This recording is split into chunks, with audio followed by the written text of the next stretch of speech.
இன்றைக்கி என்ன துணை எபிசோடில் பார்த்துக்கிட்டிங்கன்னா, நிலா வந்து பல்லவன் அம்மாவை பிடிச்சி கேட்குறாங்க. ஏன் வந்து நட்டேஷ் உங்கள் மேலே கோவமாக இருக்கார், என்ன காரணம்னு கேட்கும்போது பல்லவன் அம்மா சொல்ல மாட்டுறாங்க. ஃபஸ்ட்டு அவர்கிட்டயே போய் கேளுங்கிறாங்க.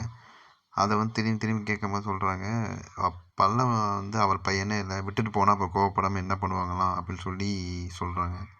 இதை கேட்டு நீ அவர்கிட்டே போய்ட்டு நான் அதுவும் சொல்ல மாட்டேன்னு சொல்லிட்டு போயிடுறாங்க. அதுக்கு அடுத்த சீனில் பார்த்திங்கன்னா, சோழனும் பல்லவனும் பேசிகிட்டு இருக்கேன் கிச்சனில். அப்போ நிலா வர சத்தம் கேட்குது. வெளியே நட்டேஷன் உட்காந்துருக்காரு. இந்த மாதிரி நிலா வந்து நட்டேஷனை வெளியே கூப்பிட்டு போகணுன்னு சொல்லி, நீங்கள் வாங்க அப்படின்னு சொல்லி, நம்ம வெளியே போய் பேசணும்னு சொல்லிட்டு இங்கே கேளு அப்படின்னு நட்டேஷன் சொல்கிறாரு. இல்லை நம்ம வெளியே தான் போகணுன்னு சொல்லி வற்புறுத்தி கூப்பிட்டு போகிறாங்க பைக்கில்.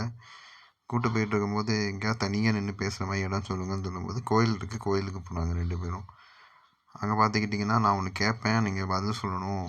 நீங்கள் வந்து பல்லவனுக்கு என்ன காரணம் என்ன இதுன்னு சொல்லும்போது, என் மேலே சத்தியமாக நீங்கள் அன்பு இருந்தால் சொல்லுங்கும்போது நட்டேஷன் சொல்ல ஆரம்பிக்கிறாரு.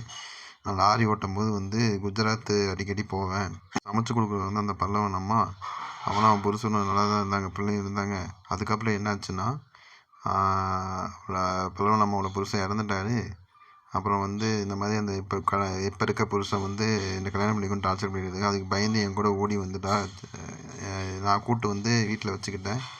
அப்போ வந்து கொஞ்ச நாள் கழித்து இவளும் திரும்பி ஓடி போயிட்டா.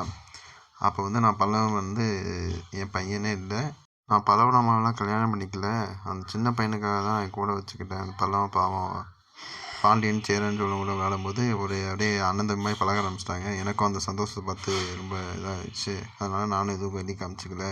அப்படிங்கும்போது நிலா ரொம்ப ஃபீல் ஆகி, நீங்கள் ரொம்ப நல்லவன் அங்கிள் இது அப்படின்னு சொல்லும்போது, இந்த ரெண்டு சொல்லி வெளியே யார்ட்டையும் சொல்லிடாத. கரெக்டாக பார்த்திங்கன்னா கோயிலேருந்து சேரன் வெளியே வர்றாரு. அவருக்கு வந்து உண்மை தெரிஞ்சு போச்சு. இதுக்கடுத்து எப்படி கொண்டு போகிறாங்கன்னு நம்ம அடுத்தடுத்து பார்ப்போம்.